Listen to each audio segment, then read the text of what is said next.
He was more than my father-in-law. He was a titan, a self-made man who built an empire from the dust of Austin, Texas. He offered me a chance to be a part of his legacy, and an investment that would secure my family's future forever. But it was all a lie. He used my life savings, my family's inheritance, and my good name to build a throne of lies. And when it all came crashing down, he left me to take the fall. I lost everything: my career, my reputation, my wife's trust. The world saw me as a fool and a criminal. But why would a man destroy his own daughter's happiness so completely? What horrifying secret was so dark that he would sacrifice me to protect it? For 2 years, that question burned in my soul. So I began my own secret financial crime investigation, digging through the wreckage of my life to find the one truth he never wanted exposed. What I found was worse than I ever could have imagined. This isn't just a revenge story. It's the story of how I took back my life from a narcissistic monster. To understand the shocking final confrontation and how it all ended, you have to listen to every last word. If you enjoyed this video or found it helpful, go ahead and give it a like. It really helps me out. And if you haven't already, hit that subscribe button so you don't miss any future videos. Thanks a bunch. The first thing I remember is the silence. Not a peaceful silence, not the quiet hum of a sleeping house. This was a dead silence. The kind that presses in on your ears, heavy and absolute, like the air has been sucked out of the room. It was the silence on the other end of the phone after my wife, Sarah, asked the question that detonated our lives. "Hey Dad, what did you do?" I was standing in the kitchen of our modest but perfect home in a quiet suburb just outside of Austin, Texas. The late afternoon sun was slanting through the window, catching dust motes dancing in the air. A moment before, I'd been happy. Genuinely, uncomplicatedly happy. Sarah and I had been married for 3 years, and we were talking about starting a family. I had a thriving career as an architect, and we were finally standing on our own 2 feet. But then the article dropped.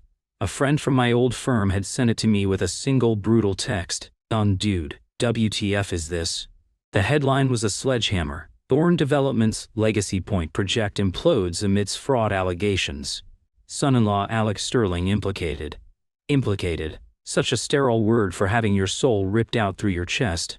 Sarah's father, Marcus Thorne, was a legend in Austin real estate.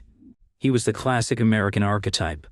A gravel-voiced, broad-shouldered man who had clawed his way up from nothing to build a skyline. He was the sun around which our entire family orbited. When he spoke, people leaned in. When he laughed, the whole room felt warmer. He had this way of looking at you, a piercing blue-eyed gaze that made you feel like you were the only person in the world. And when that gaze was directed at his daughter, Sarah, it was with an intensity of pride and adoration that was almost blinding. When I first started dating Sarah, that gaze was turned on me. It was an interrogation, a measurement. I was a young architect with talent and ambition, but I was from a quiet, middle-class family. My father, a history professor who passed away when I was in college, had left me a modest inheritance, a sum that represented a lifetime of careful saving and quiet dignity. To Marcus Thorne, it was probably a rounding error. But I passed his tests. I loved his daughter, and it was obvious. I was stable, I was driven, and I wasn't intimidated by his wealth, which I think he respected. Over time, he grew to, well, I thought he grew to like me. He'd clap me on the shoulder, call me son, and invite me to his exclusive poker games with other Austin power players. He made me feel like I belonged. He made me feel chosen. It was intoxicating. He had a way of making you want his approval more than anything. It was a gravitational pull, and I was caught in its orbit, just like everyone else. A year ago, he had called me into his cavernous mahogany-paneled office overlooking the Colorado River. This was the inner sanctum, the place where billion-dollar deals were born. "Alex," he'd said, his voice a low rumble. He gestured for me to sit in one of the leather chairs that probably cost more than my car. "Sarah is my world. You know that. And you're the man who makes her happy. That makes you important to me." My heart swelled with a stupid, eager pride. "And she's my world too, Marcus. I know. That's why I'm bringing you in on this." He slid a thick, glossy prospectus across the massive desk. The cover read, "Legacy Point. The future of Austin living. This isn't just another development, son," he'd said, his eyes gleaming with a zealot's fire. "This is my masterpiece, my legacy." He leaned forward, the scent of expensive cologne and power filling the space between us. I'm offering a private investment round. Friends and family only. A ground floor opportunity before we go public with the funding. The returns will be astronomical. He let that word hang in the air, astronomical. I was an architect. I understood blueprints and zoning laws, not complex financial instruments. I flipped through the pages. They were filled with stunning architectural renderings, impressive-looking charts, and projected profit margins that made my head spin. It looked solid. More than solid, it looked like a golden ticket.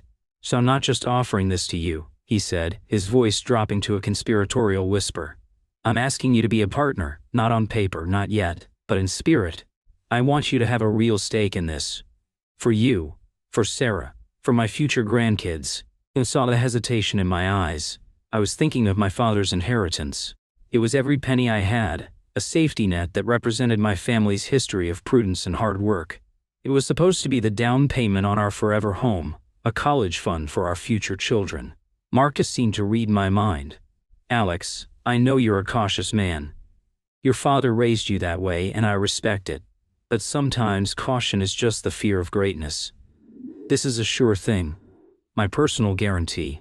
He smiled, a warm paternal expression that could melt glaciers. Think of it this way, this isn't just you investing in a project. This is you investing in me, in this family. Thy unspoken part was clear. This is how you prove you truly belong. This is how you become one of us. It felt like a test, a final test. To refuse would be to signal a lack of faith not just in the project but in him. In the family, it would be an insult. My own insecurities gnawed at me. The feeling that I was an outsider, the middle-class boy who'd married the princess. This was my chance to level the playing field, to build something of my own, to finally feel like I wasn't just Sarah's husband, but an equal. The desire to earn his full-throated approval, to finally silence that nagging voice of inadequacy, was overwhelming. It was a form of learned helplessness I didn't even recognize at the time. My self-worth had become tangled up in his perception of me. So I did it. I liquidated my entire inheritance. I drained our joint savings account. I put every last dollar we had into Legacy Point. Sarah was hesitant at first, but she trusted her father implicitly. His word was gospel. If her dad said it was a sure thing, then it was a sure thing. It's for our future, honey, I told her, my voice full of a confidence I'd borrowed from him. This is going to change everything for us. And it did, just not in the way I'd imagined. Now, a year later, I was staring at that headline, the words swimming in front of my eyes. The article was a bloodbath. It detailed a complex scheme of forged permits, shell corporations, and embezzled funds. It said the entire project was a phantom, a house of cards built to defraud early investors. And right there, in black and white, it named me. It spoke of a key figure, the son-in-law, who had allegedly leveraged his position to bring in smaller private investors. It painted me as a willing participant, a junior partner in a massive criminal enterprise. My blood ran cold. It made no sense. Marcus was worth billions. Why would he risk everything on a scam like this? And why, for the love of God, would he drag my name through the mud? That's when Sarah had made the call. I could hear Marcus's voice on the other end, a faint, tinny murmur. I watched my wife's face, the slow-motion crumbling of her entire world. Her skin went pale, her eyes wide with a dawning horror. Her hand holding the phone began to tremble. "Dad?" she said, her voice a fragile whisper. "Say article, it's not true, right? Tell me it's a lie." More murmuring. Then her face hardened. "What do you mean, it's complicated? It's a simple question. Did you use our money? Did you use Alex?" The silence that followed was the answer. A long, damning silence. I could feel the seconds ticking by like hammer blows against my skull. And then Sarah asked the question again, her voice no longer fragile but laced with a terrifying cold fury. "So Dad, what did you do?" Finally heard his voice, clear enough for me to make out. It wasn't the voice of a titan. It was a weak, wheedling sound I'd never heard from him before. "Sarah, sweetheart, you have to understand. I was trying to protect you. Alex, he was in over his head. He got greedy. He made some bad moves without my knowledge. I'm trying to clean up his mess." The lie was so audacious, so breathtakingly cruel, that I couldn't even process it. He was throwing me to the wolves. No, he was dressing me in a sheepskin and personally leading the pack to my door. I saw the flicker of confusion in Sarah's eyes. A lifetime of unconditional love and trust warring with the monstrous words coming through the phone. This was the man who taught her how to ride a bike, who held her when she cried, who told her she could do anything. This was her hero, and he was telling her that her husband, the man she loved and trusted, had betrayed them. It was a classic, brutal act of gaslighting, aimed at the person most vulnerable to it. He was creating a fog of confusion, making her question her own reality. What are you saying?" she stammered. "Alex wouldn't do that. He wouldn't." "I know it's hard to hear, baby girl." Marcus's voice was slick with false sympathy now. "I'm just as shocked as you are. I trusted him. I treated him like a son. But the evidence, it's overwhelming. I'm doing my best to mitigate the damage, to keep your name out of it." I felt a surge of nausea so powerful I had to grip the edge of the kitchen counter. He wasn't just framing me. He was positioning himself as the savior, the one cleaning up my supposed mess. He was poisoning my wife against me, using her love for him as a weapon. Sarah hung up the phone without saying goodbye. She placed it on the counter with a quiet, deliberate click. She didn't look at me. She just stared at the wall, at a framed photo of us from our wedding day. Two happy, ridiculously young people, smiling without a single clue about the abyss that was about to open up beneath them. "Sarah," I whispered. My voice sounded foreign, a stranger's voice in my own home. She turned to me slowly. Her face was a mask of pain and confusion. The seed of doubt Marcus had planted was already starting to sprout.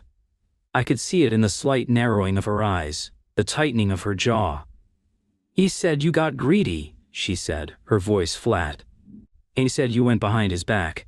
"Sarah, no," I pleaded, taking a step towards her. "That's insane. He's lying. Why would I do that? It was our money. It was everything we had." "I don't know," she said, shaking her head, a tear finally escaping and tracing a path down her cheek. "And I don't know anything anymore." And in that moment, I understood the true nature of the crime. The lost money was devastating. The destroyed reputation was a nightmare. But the real theft was happening right here, in my own kitchen. Marcus was stealing my wife from me. He was methodically, expertly, dissolving the trust that was the bedrock of our marriage. He wasn't just a criminal, he was a saboteur of the soul. The days that followed were a blur of shame and disbelief. The story was everywhere. My phone blew up with calls from reporters, angry investors I'd never even met, and former friends who now spoke to me with a tone of cautious pity or outright accusation. I was disinvited from projects. My firm placed me on an indefinite leave of absence, which we all knew was a euphemism for being fired. I was radioactive. I tried to fight back. I called a lawyer, an expensive suit who listened to my frantic, rambling story with a weary expression. "So Mr. Sterling," he said, tapping his pen on a legal pad, "let me be blunt. Marcus Thorne owns this town. His legal team is a legion. You're telling me that a billionaire real estate mogul orchestrated a multi-million-dollar fraud, and his master plan was to frame his own son-in-law for it? For what purpose?" "I don't know," I nearly shouted, my voice cracking. "That's what doesn't make any sense." "Exactly," the lawyer said, his face impassive. "And from the outside, the narrative presented by Thorne's lawyers is clean. A trusted family member given too much responsibility, who then acted recklessly. It's a tragic but simple story. Your version is a conspiracy theory. You have no proof, no documents, no witnesses. You have only your word against his. And in this city, his word is worth a hell of a lot more than yours."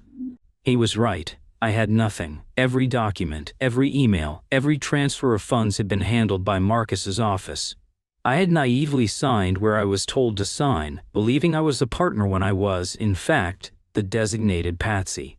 The most painful part was the slow erosion of my life with Sarah. Our home, once a sanctuary, became a silent battlefield.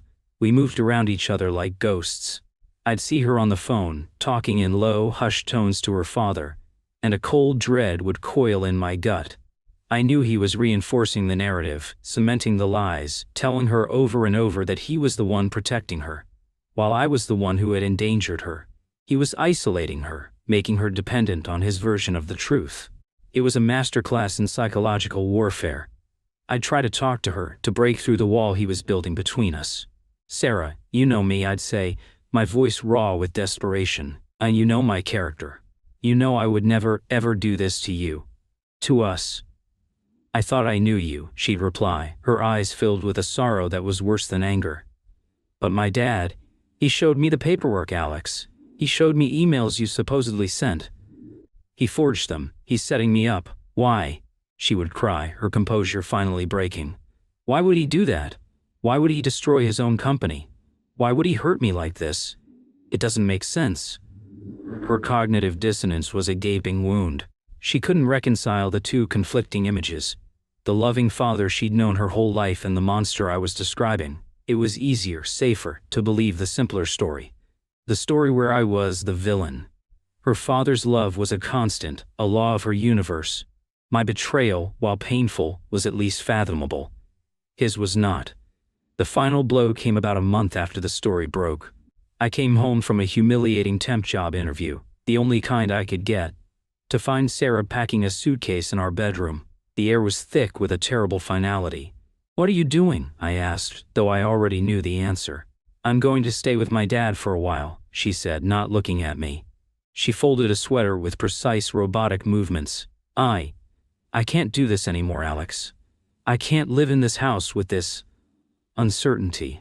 I need to think," I said, the floor dropping out from under me.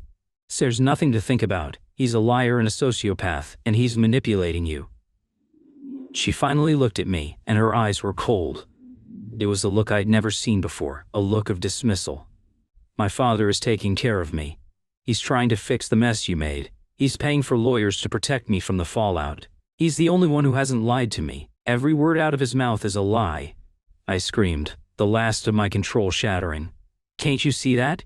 He's turning you against me. This is what he wants. What I want," she said, her voice dangerously quiet, "is to not feel like my world is falling apart every single second. I want to feel safe, and I don't feel safe with you anymore." She zipped the suitcase. The sound echoed in the room like a gunshot. She walked past me, pulling the suitcase behind her, the little wheels making a soft, rhythmic clicking on the hardwood floors. A sound I will never forget. At the door, she paused. For a heart-stopping moment, I thought she would turn back. I thought I'd see a flicker of the woman I married. "The lawyers will be in touch," she said, her back still to me, and then she was gone. I stood there in the empty hallway for a long time. The silence that rushed in to fill the space was different from the one on the phone. This was the silence of absolute loss. The silence of a life that had just ended. I sank to the floor, my back against the wall, and I finally understood. Marcus Thorne hadn't just framed me for a financial crime. That was just the mechanism. His real goal was this: to obliterate me, to erase me from his daughter's life, and from the world he controlled. He had taken my money, my career, my name, and my wife. He had left me with nothing but a single burning question: why? The lawyer was right. I had no proof. I had no resources. I was a ghost. But as I sat there on the floor of my empty house, amidst the ruins of my life, a tiny cold spark ignited in the darkness. It was a terrifying and unfamiliar feeling, something I'd never experienced before. It was rage. Pure, undiluted rage. He thought he had won. He thought he had buried me. But he had made one critical mistake. He had left me alive. And he had left me with a question. A question I would now dedicate my life to answering. My old life was over. A new one was beginning. My name was Alex Sterling, and this was the start of my own financial crime investigation. I would dig. I would scrape. I would crawl through the muck of his lies until I found the truth. And when I found it, I would use it to burn his world to the ground. I had no idea how deep the rabbit hole went, or the horrifying secret that lay at the bottom of it. All I knew was that the game wasn't over. He had just made his move. Now, it was my turn. The 2 years that followed were my crucible. I lost the house, of course. Marcus's lawyers, acting on Sarah's behalf, cleaned me out in the divorce settlement. They painted me as an unstable and reckless husband who had squandered the marital assets. The judge, an old friend of Marcus's who I had seen at his Christmas parties, barely looked at me. It was a legal assassination, swift and efficient. I ended up in a cramped, musty apartment on the far east side of Austin, a world away from the gleaming towers and manicured lawns of Marcus Thorne's kingdom. The paint was peeling, the plumbing gurgled ominously, and my neighbors were a rotating cast of characters locked in their own desperate struggles. My life had been reduced to a single room that smelled of stale coffee and defeat. I took whatever work I could find. I delivered pizzas, I worked as a night security guard at a desolate warehouse, I even did some under-the-table drafting for a shady contractor who paid me in cash. Every day was a lesson in humility. I saw the pity in the eyes of people who recognized me from the news. "Aren't you that guy?" I'd start before trailing off awkwardly. I learned to keep my head down, to become invisible. But the invisibility was a disguise. At night, my tiny apartment transformed.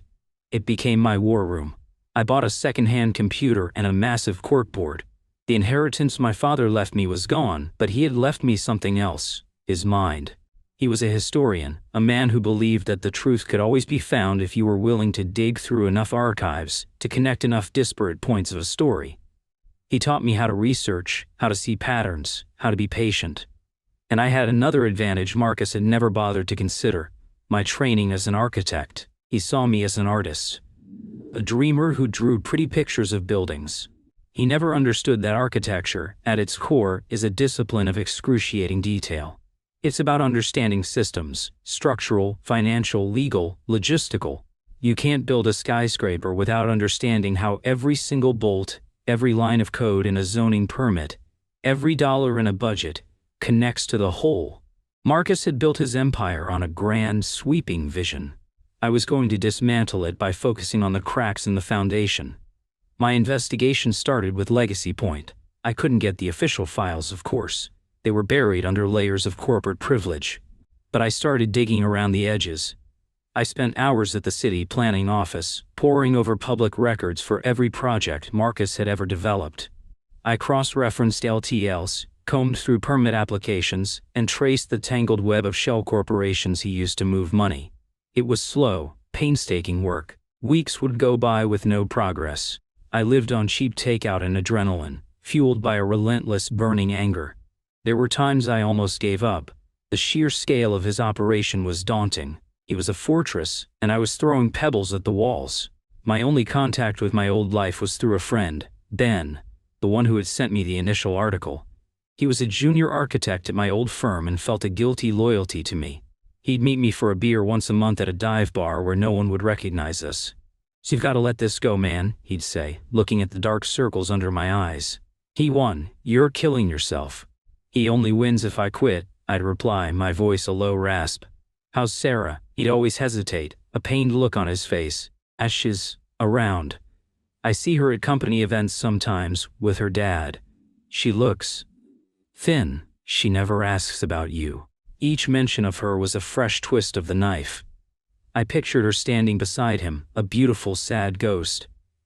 Had he erased me completely, or was there a part of her that still remembered the man I was? The cognitive dissonance I'd witnessed in her was a powerful force. Her mind, to protect itself from the unbearable truth that her father was a monster, had likely locked away her own memories, her own intuition. She was living in the reality he had constructed for her. Freeing her from that prison became as much a part of my mission as my own revenge. The breakthrough came after 18 months of dead ends. It was 3 a.m, and I was staring at a set of permit filings for one of Marcus's older projects. A luxury condo tower built a decade ago. Something was nagging at me. The primary contractor listed on the permit was a company called Bedrock Construction. I'd seen that name before, on half a dozen of his other projects, but when I tried to look up the company, it barely existed. It had a PO box address and a single director, a name I didn't recognize. On a hunch, I started cross-referencing that director's name with other public records, and then I found it. A property deed from 20 years ago. The director of Bedrock Construction had once co-owned a small piece of land with a woman named Elena Vance. Vance. The name sent a jolt through me. Elena Vance was Marcus Thorne's chief financial officer. A quiet, severe woman who was fiercely loyal to him. My heart started hammering in my chest. This was it. This was the first real crack. I started digging into Bedrock Construction with a renewed obsession. It was a shell. A phantom company Marcus used to award himself construction contracts. He'd submit inflated invoices from Bedrock to the project's official budget, essentially paying himself with the investor's money and hiding it as a legitimate business expense. It was a simple, elegant, and deeply illegal self-dealing scheme. Legacy Point wasn't a one-off fraud. It was the culmination of a career built on them. His entire empire, the source of his power and prestige, was a house of cards. But the question remained. Why? Why, after decades of getting away with it, did he orchestrate a scam so blatant that it had to blow up? And why did he need a public fall guy this time? The old schemes were subtle, hidden in the fine print. Legacy Point was a bomb. He had lit the fuse himself. It didn't make sense. A narcissist like Marcus lives and dies by their reputation. Voluntarily blowing it up, even with a scapegoat, seemed completely out of character. I needed more. I needed to get inside his company, and I knew only one person who might have a reason to hate Marcus Thorne as much as I did. I found Maria Flores working as a paralegal at a small immigration law firm. She had been Marcus's executive assistant for 15 years. A year before my own downfall, she had been fired abruptly. The official story was that she'd been caught stealing office supplies. No one believed it, but no one dared question it. I waited for her after work, feeling like a stalker. She was wary, her eyes filled with suspicion when she saw me. "Mr. Sterling," she said, her voice cool, "I heard what happened to you. I'm sorry." "I think you know what happened to me, Maria," I said gently. "Because something similar happened to you. He discards people when they're no longer useful." Her face hardened, but I saw a flicker of pain in her eyes. "I don't know what you're talking about. He fired you because your son got sick, didn't he?" I said, taking a gamble based on a stray comment Ben had once made. "You needed to take time off, more time than he was willing to give you. You were loyal to him for 15 years, and he threw you away because your family became an inconvenience." Tears welled in her eyes. She looked away, biting her lip. He is not a good man." "I know," I said, "and I'm going to prove it. But I need your help. I need to know what was happening inside that office before I was framed. What changed? What was he so afraid of?" She was silent for a long time, wrestling with years of trained loyalty and a deep personal bitterness. Finally, she looked at me, her decision made. "He got sick, Mr. Sterling, about 6 months before the Legacy Point announcement. He tried to hide it, but I knew. I saw the appointments in his private calendar, the trips to a specialist clinic in Houston, the files he kept locked in his desk. And my mind raced. Sick? Marcus always seemed indestructible, a force of nature. What kind of sick? I asked. I overheard a phone call once. He was talking about a degenerative neurological condition. And he was talking about experimental treatments and a limited time frame. Suddenly, the pieces started to click into place with terrifying clarity. It wasn't just about the money. A dying man, a limited time frame. An empire built on fraud that was likely to be scrutinized after his death. He needed 2 things, and he needed them fast. First, he needed a massive, quick infusion of cash. Not for his business, but for himself. Cash to fund expensive, off-the-books experimental treatments that might save his life. The Legacy Point scam, which pulled in tens of millions from private investors like me, was designed for that. The money never went into the project, it went straight into his pocket. Second, he needed to protect Sarah. He knew his empire would crumble under the weight of lawsuits and federal investigations once the truth of his career came out, which it inevitably would after his death. He needed to create a new clean nest egg for her, completely firewalled from his toxic assets. And he needed a scapegoat, a public villain to take the fall for the one fraud that was designed to be discovered. The explosion of Legacy Point would be so spectacular, so focused on the reckless son-in-law, that it would act as a smokescreen, drawing all the legal and media attention while he quietly moved his real assets. The sheer, cold-blooded calculus of it was breathtaking. He was sacrificing me to save himself and secure his legacy, his daughter. He had looked at me, the man his daughter loved, and saw nothing but a tool. A disposable component in his master plan. This wasn't just narcissism, it was a complete and utter void where a conscience should be. Maria gave me one last piece of the puzzle. He has a private server in his home office, not connected to the main company network. It's where he keeps everything. His real books, his medical records, his personal correspondence. The password, it was always his dog's name, the one he had as a boy. Tiberius. I felt a surge of pure electric energy. I had it, I had the why, and now I had a target. Getting into Marcus's house was impossible. It was a fortress, But getting into his private server, that was a different problem, a digital problem. And for that, I called in my final favor from Ben. "You're insane," he whispered into the phone a week later. "This is a federal crime. If you get caught..." "He left me with nothing, Ben," I said, my voice steady. There's nothing left to lose. I just need you to get me a guest login to the firm's network for one night. A temporary one, for a freelance consultant. And from there, I can try to access the internal network at his house. It's a long shot, but it's the only one I have." He was silent for a full minute. I could hear his labored breathing. "Okay," he finally said. 1 hour after midnight. Then the credentials expire and the logs are wiped. You get one shot, Alex. That night, I sat in my dingy apartment, the glow of the monitor illuminating my face. My fingers trembled as I typed in the credentials Ben had given me. I was in. From the firm's network, I could see the faint digital outline of Marcus's home network. It was firewalled to hell and back as expected. But I wasn't trying to break down the front door. I was looking for a window left open. I used a program to scan for network vulnerabilities, a slow, methodical process. For 55 agonizing minutes, I got nothing. The fortress was holding. Then, with less than 5 minutes to go, I got a hit. A tiny, overlooked security flaw. The smart thermostat in his wine cellar was connected to the network, but its security protocols hadn't been updated. It was a back door, a tiny, forgotten crack in the foundation. My heart was pounding against my ribs. I exploited the vulnerability, using the thermostat's connection to piggyback onto the main home network. I was in. I could see the icon for his private server, a sleek black drive labeled NT Private. I clicked on it.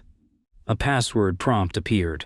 My hands were slick with sweat. I took a deep breath and typed, Tiberius, access granted. It was all there. A digital confession booth.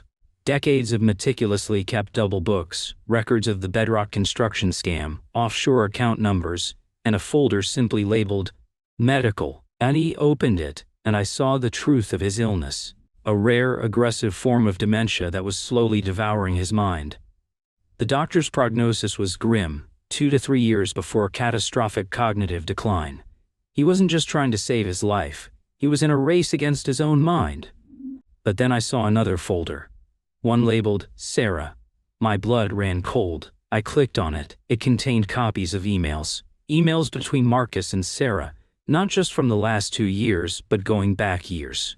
I started reading, and the full, horrifying scope of his manipulation became clear. He had been subtly poisoning her against me since the beginning of our marriage. Little comments about my lack of ambition, suggestions that I was too sensitive, or not strong enough for her.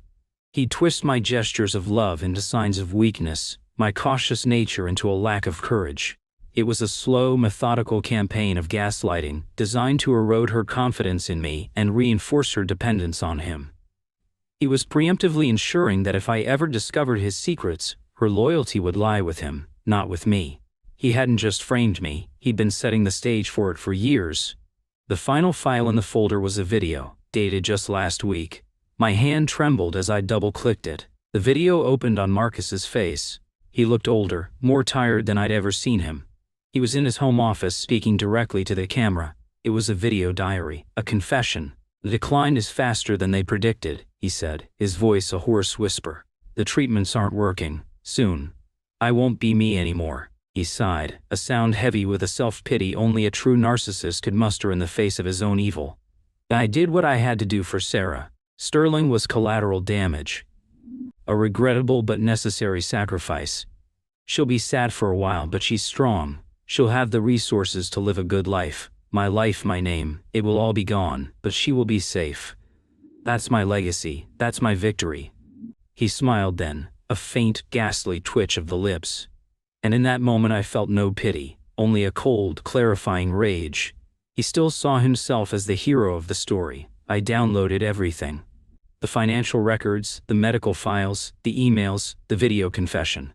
I saved it all to a dozen encrypted thumb drives. As the 1-hour mark hit and my connection died, I leaned back in my chair, my body shaking with a volatile cocktail of triumph and disgust. The game was over. I had him, but I wasn't going to the SEC. I wasn't going to the press. That was his way of doing things. A big, public explosion. My revenge would be quieter. It would be more precise, it would be a demolition, not a detonation. A week later, I sent a single anonymous email to the one person who could appreciate the elegant cruelty of my plan. I sent it to Sarah. The subject line was simple: the truth. The body of the email contained only a single password-protected link to a secure cloud server. The password was Pemberley. It was the name of the estate in Pride and Prejudice, her favorite book, the one we'd read aloud to each other when we were first dating. A password he could never have guessed. I didn't include any explanation. I didn't need to. The files would speak for themselves. The double books, the medical records, the years of manipulative emails, and the final, damning video confession. I was giving her the key to her own prison. What she did with it was up to her. I was severing the final thread of his control, not by force, but by handing her the truth. I was forming my own boundary, and in doing so giving her the tools to form hers. Then, I sat back and waited. 2 days later, my burner phone rang. It was an unknown number. I answered. Hello? It was her. Her voice was wrecked, raw from crying, but it was her. Alex? I'm here, Sarah, I said softly. I saw it, she whispered. I saw all of it. Oh God, Alex. What he did to you, to us. She broke down, a sob tearing through the phone. I let her cry. For the first time in 2 years, the wall between us was gone. He's here, she finally said, her voice regaining a sliver of strength, a new, hard edge of fury. And came over. He doesn't know I know. He's in the living room waiting for me. What do I do? And I knew my revenge was not just about exposing him. It was about empowering her. So don't do anything, I said, my voice calm and clear. I'm on my way. Let him wait. We're going to face him together. I walked out of my dingy apartment for the last time, leaving the corkboard and the ghosts of the last 2 years behind. I drove across town, back towards the world that had cast me out. But I wasn't the same man who had been exiled. The shame was gone, replaced by a quiet, unshakable certainty. When I walked into Sarah's house, one her father had bought for her after the divorce, the look on Marcus Thorne's face was a masterpiece of stunned horror. He was sitting in an armchair, looking frail and old. He saw me, then he looked at Sarah, who was standing by the fireplace, her face a mask of cold fury. And in that instant he knew. He knew the game was up. What is he doing here? He snarled, trying to summon his old authority, but his voice was thin. He's here because I invited him, Sarah said, her voice like ice. He's here because I know everything, Dad. Bedrock, the accounts, the emails, Tiberius. The name hit him like a physical blow. The color drained from his face. And I saw the video, she continued, taking a step forward. Anu, I saw you call him collateral damage. I saw you call my husband, the man I loved, a regrettable, necessary sacrifice. Didn't say a word. This was her moment. You didn't do it for me, she said, her voice breaking with the agony of a lifetime of lies. Because you couldn't stand the thought of being seen as a failure, even in death. You destroyed the best thing in my life to protect your own ego. You are a monster. Tried to matter one last time. Sarah, you don't understand. I understand perfectly, she cut him off. It's over. My revenge was complete. It wasn't a public spectacle. It was a quiet, devastating moment in a living room, where a father lost his daughter forever. I didn't need to ruin his name. He had done that himself. I just had to make sure the one person he claimed to love saw him for what he truly was. In the end, we didn't release the files. Sarah and I, together, made a different choice. We used one of the encrypted drives as leverage. We met with his lawyers. We didn't ask for a fortune. We asked for 2 things. First, a full public retraction and apology. A press release went out the next day, explaining that a comprehensive internal audit had discovered that Alex Sterling was the victim of a complex frame-up by a rogue CFO. Elena Vance was given a golden parachute to disappear to another continent, and that the Thorne Corporation was making a substantial settlement to me for the damages to my reputation. My name was cleared, completely and unequivocally. Second, he was to transfer a single specific property into a trust for his victims, the small-time investors he had defrauded in the Legacy Point scam. It wasn't one of his gleaming towers. It was a piece of land his own father had owned, the only thing of true sentimental value he had left from his own past. We made him sacrifice his own legacy to make amends for his crimes. He agreed to everything. He had no choice. A month later, Marcus Thorne died. Not from his illness but from a heart attack, alone in his mansion. Some might call it karma. I just saw it as the end of a sad, pathetic story. Today, Sarah and I are rebuilding. We moved out of Austin to a quiet town on the coast. We used the settlement money to start over. I have my own small architectural firm, one built on integrity and transparency. We talk a lot, we heal. It's not easy. The scars are deep. But they are our scars, and we carry them together. The trust is slowly being rebuilt, not on the naive foundation of the past, but on the hard-won bedrock of a shared, painful truth. I won. But it doesn't feel like a victory in the way I once imagined. It's not a moment of fist-pumping triumph. It's a quiet sense of peace. It's looking across the dinner table at my wife, my real wife, the one who fought her way out of the fog, and seeing her smile. A real smile. It's knowing that we survived. He built an empire of lies, and we dismantled it with a single, unbearable truth. And in the ruins we found each other again. That is my legacy, that is my victory.